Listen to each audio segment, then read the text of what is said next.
지난주에는 수고하고 무거운 짐진 자들을 초대하시는 말씀을 공부했습니다. 성도들은 비록 천국 백성들이지만 마귀가 주인 노릇하고 있는 이 세상에서는 자신의 잘못과는 상관없이 무거운 짐을 지고 허덕이며 힘들게 인생을 살아가고 있습니다. 이는 죄로 인한 염려와 육체적 의미와 외에 전통적으로 내려오는 율법에 억눌린 지친 삶을 사는 것입니다. 그런 자들을 향해서 예수님께서는 수고하고 무거운 짐진 자들아 다 내게로 오라고 초청하셨습니다. 주목할 것은 스스로 지혜롭고 쓸개 있다고 하는 자들을 초청하신 것이 아니라 아이와 같이 지혜는 없으나 순박한 자들을 초청하셨다는 것입니다. 그런데 12장으로 넘어오면서 전혀 다른 내용의 말씀을 하시는 것이 아니라 예수님께서 약속하신 그 심이라는 것이 어떤 심인가를 설명하는 연장선에서 말씀하고 계시는 부분이 오늘 본문임을 놓치지 말아야 한다는 것입니다. 마태복음 12장 1절에서 2절의 말씀입니다. 그때 예수께서 안식일에 밀밭 사이로 가실새 제자들이 시장하여 이삭을 잘라 먹으니 바리새인들이 보고 예수께 말하되 보시오 당신의 제자들이 안식일에 하지 못할 일을 하나이다. 이삭이 익은 것으로 미뤄보아 예수님께서 돌아가시기 1년 전 4월 6월절과 밀추수를 기념하는 77절의 중간 어느 한 안식일이었던 것 같습니다. 이 안식일은 하나님께서 천지를 창조하시고 안식을 취하신 날로서 율법에는 이날을 기념할 것과 쉴 것을 동시에 명하고 있습니다. 그래서 이 명령을 어기는 자에게는 죽음과 같은 극단의 형벌이 주어졌습니다. 그러한 때에 예수님의 제자들이 밀밭 이랑 사이를 지나다가 배가 몹시 고파 이삭을 잘라 먹었습니다. 그러자 바리새인들이 예수님을 찾아와 제자들이 한 일을 가지고 트집을 잡습니다. 우리가 생각하기에도 제자들이 아무리 시장해도 그렇지 남의 밭에 있는 곡식을 잘라 먹은 것은 잘못된 행동이라는 생각이 듭니다. 그러나 신명기 23장 25절에 보면 내 이웃의 곡식밭에 들어갈 때에는 내가 손으로 그 이삭을 따도 되느니라. 그러나 내 이웃의 곡식밭에 낫을 대지는 말지니라는 말씀이 있습니다. 이 말씀대로라면 손으로 이삭을 잘라먹는 것은 죄가 되지 않습니다. 이것은 이웃을 배려하는 차원에서 생긴 자비의 율법입니다. 그런데 바리새인들이 시비를 건 것은 남의 밭에 들어가서 곡식을 따먹은 것 때문이 아니라 그날이 안식일인데 그 안식일을 어겼다는 것입니다. 이삭을 잘라 먹은 것은 추수에 해당하고 본문에는 없지만 누가복음 6장 1절에 보면 손으로 비비어라는 표현이 나오는데 이는 타작에 해당하며 만약 그 이삭 껍데기를 입으로 불어 껍질을 날려버리고 알록만 취했다면 그것은 정미에 해당되는 일이 된다는 것입니다. 그러니까 신명기 23장 25절의 말씀처럼 남의 밭에 가서 이삭을 잘라 먹은 행위를 가지고 시비를 걸어오는 것이 아니라 안식일에 일을 했다는 것입니다. 유대인들의 율법의 주석서인 미시나에 따르면 안식일에 어린 양이 한 입에 넣을 만큼의 이삭을 잘라 먹는 것도 죄라고 규정하고 있습니다. 그래서 바리새인들이 예수님의 제자들이 하고 있는 행동을 칼끝 같은 예리한 눈으로 지켜보고 있다가 그런 율법에 어긋나는 행동을 보이자 곧바로 예수님을 향하여 비난의 화살을 퍼붓는 것입니다. 사실 그들은 제자들의 행위에 관심을 가지고 있었던 것이 아니라 그 제자들의 행위를 통하여 사사건건 예수님을 궁지로 몰아넣는 것이 주 목적이었습니다. 그래서 안식일에 하지 말아야 할 짓을 제자들이 했다고 하며 예수님께서 시비를 걸어온 것입니다.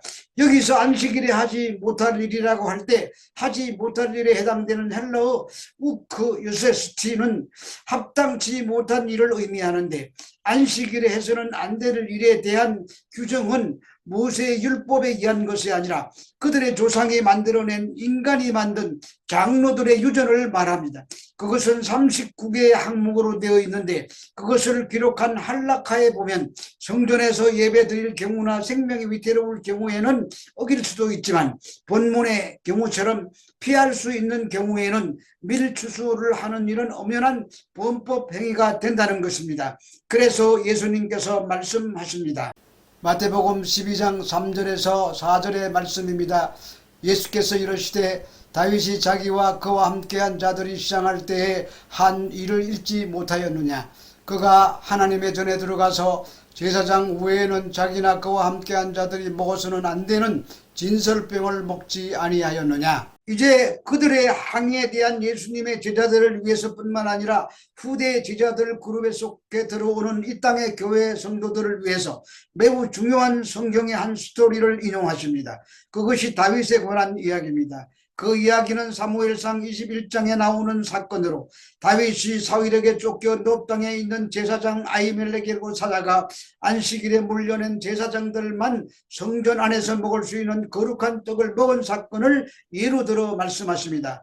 예수님이 이 사건을 예로 말씀하신 것은 다윗이 시장할 때 모세의 율법을 어겼는데도 성경 어디에도 이를 비난하거나 문제 삼은 곳이 없기 때문입니다. 바리새인들은 그 말씀을 토시 하나 안 틀리고 다 기억하고 있습니다. 그러므로 시장한 그의 제자들이 조상의 유전을 어긴 행위도 용납될 수 있다는 말씀을 하시려는 것이 아닙니다. 다만 구약 성경에 다윗의 그러한 행동을 정죄하지 않았다고 하는 사실을 지적함으로써 바리새인들이 율법을 지나치도록 무리하게 해석하는 것은 성경의 근본 정신에 어긋난다는 사실을 지적하시는 것입니다. 그것은 안식일이 너희에게 주어진 것이지 너희가 안식일의 주인이 아니라는 말씀입니다. 그럼에도 지나치도록 안식일이라는 것에 매달려 매사에 사람이 만든 유전을 사람보다 더 귀한 것으로 여기는 태도를 지적하신 것입니다. 그러므로 이 말은 아히멜렉의 율법의 규정을 어기면서도 다윗과 그의 소년들에게 떡을 준 것은 자비와 사랑에 기초한 것인데 그것을 아는 바리새인이라고 한다면 시장한 예수님의 제자들의 행위를 당연히 용납해야 쓰지 정죄해서는 안 된다는 말씀을 하고 계신 것입니다. 마태복음 12장 5절에서 6절의 말씀입니다. 또 안식일에 제사장들이 성전 안에서 안식을 범하여도 죄가 없음을 너희가 율법에서 읽지 못하였느냐. 내가 너희에게 이르노니 성전보다 더 큰 이가 여기 있느니라. 안식일을 범할 수밖에 없는 두 번째 사례를 들어 말씀하십니다. 안식일법은 출애굽기 10장 8절과 11절에 신명기 5장 12절에서 15절의 10계명에 근거합니다. 이 안식일에는 아무 일도 할 수 없도록 규례가 있음에도 안식일마다 제사를 드려야 하는 제사장들은 진설병을 새 것으로 바꾸어야 하고 수양을 희생제물로 드리기 위해서 양을 잡는 일을 해야 했습니다. 안식일을 위해서 안식일법을 어기고 직무를 수행해야 했다는 말입니다. 이러한 율법의 규정은 성전법이 안식일에 관한 법보다 상위법이며 상위법을 지키기 위해 하위법을 범해도 된다는 뜻이 됩니다. 문제는 제사장들이 성전 안에서 안식일 규정을 범한 것과 안식일에 제자들이 이삭을 잘라 먹은 행위와 어떤 연관성이 있는가 하는 것입니다. 지금 제자들은 율법의 주인이시고 안식일의 주인이신 예수님과 함께 있습니다. 예수님은 거룩한 성전의 실체십니다. 그 예수 그리스도와 같이 제자들은 그리스도 안에 있는 자들이고 성전 안에 있는 자들입니다. 그래서 내가 너희에게 이르노니 성전보다 더 큰 이가 여기 있다고 하신 것입니다. 여기서 성전보다 더 큰 이란 성전법이 안식일법에 우선하듯이 성전의 주인이신 하나님의 아들이신 예수님의 활동은 그 어떤 성전보다 우선한다는 말입니다. 또 성전보다 더 큰 이에 해당되는 헬라어 메이존이 남성 명사일 수도 중성 명사일 수도 있는 애매한 단어라서 더 큰 이가 누군지에 대한 다양한 주장들이 있지만 메이저는 예수님을 가리킨다는 주장이 확고한 지지를 받고 있습니다. 그러므로 성전은 안식일보다 더 크고 예수님은 성전보다 더 크신 분이신 것입니다. 여기서 크다는 개념은 부피의 개념이 아닙니다. 율법에 등장하는 성전이나 안식일이나 하는 모든 것들은 실체가 아닌 모형에 불과한 것들입니다. 그런데 성전보다 더 크신 실체이신 예수님이 지금 제자들과 함께 있습니다. 모형이 더 중요한 것이 아니라 실체가 더 중요하다는 말입니다.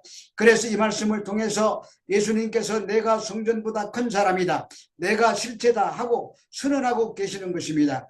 따라서 제자들이 안식일을 범한 행위는 제사장들이 안식일을 어기는 것과 같은 것으로 이해할 수 있습니다. 오히려 구약의 제사장들이 안식일을 위해서 아무런 하자가 없었다면 그 성전과 제사의 궁극적인 실체이신 예수님과 그의 사역을 위해서 열심을 내다가 허기져서 안식일법을 범한 제자들의 행동은 더더욱 아무런 문제가 되지 않는다는 말씀인 것입니다.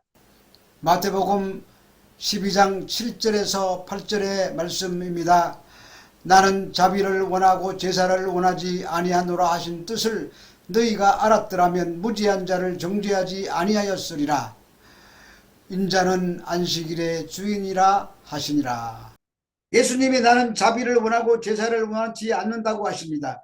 이미 앞에서 인용된 바 있는 호세아 6장 6절의 말씀으로 자비가 제사보다 더 중요하다고 하십니다. 자비의 헬라어 엘레우스는 고통 중에 있는 사람에 대한 친절과 구제 행위로서 중심의 사랑과 자비와 헌신을 원하시는 하나님의 뜻과 부합되는 경건한 행위를 말합니다. 그리고 제사를 뜻하는 디시아는 연기로 제사를 올리는 희생제물이나 제사 행위를 말하는데 이 표현 속에는 형식적이고 습관적이며 무의미한 종교 행위라는 의미가 내포되어 있습니다. 자비가 형식적인 제사보다 중요하다는 말씀입니다.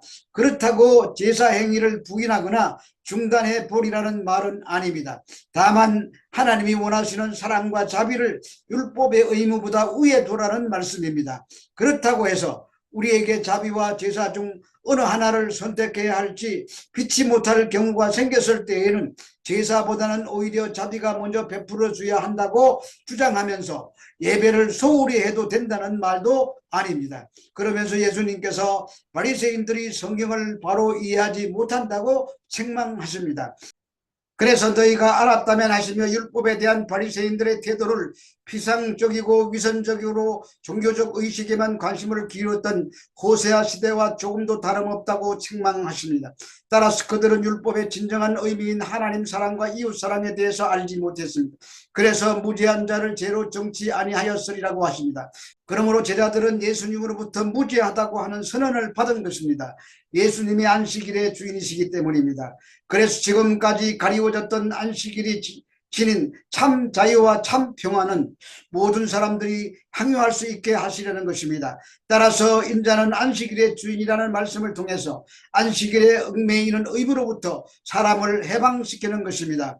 모든 인간은 죄 아래 살면서 온갖 죄와 죄착에 눌리고 안식일과 같은 율법의 규례에 얽매이고 이웃에게 자비와 긍휼과 사랑을 나누어 주지 못한 사랑 없는 자신의 신앙 때문에 눌려 고통받아 왔습니다. 그것이 수고하고 무거운 짐이 되어 우리 인생을 힘들게 만들었습니다. 그런 자들을 위하여 모든 죄를 짊어지시고 십자가 위에 대신해서 돌아가신 그분에게로 가기만 하면 진정한 안식과 함께 쉼을 누리게 되는 것입니다. 그러나 이것은 아직은 불완전하지만 주님께서 다시 오시는 그날에는 완전한 안식, 진정한 쉼을 영원토록 누리게 될 것입니다.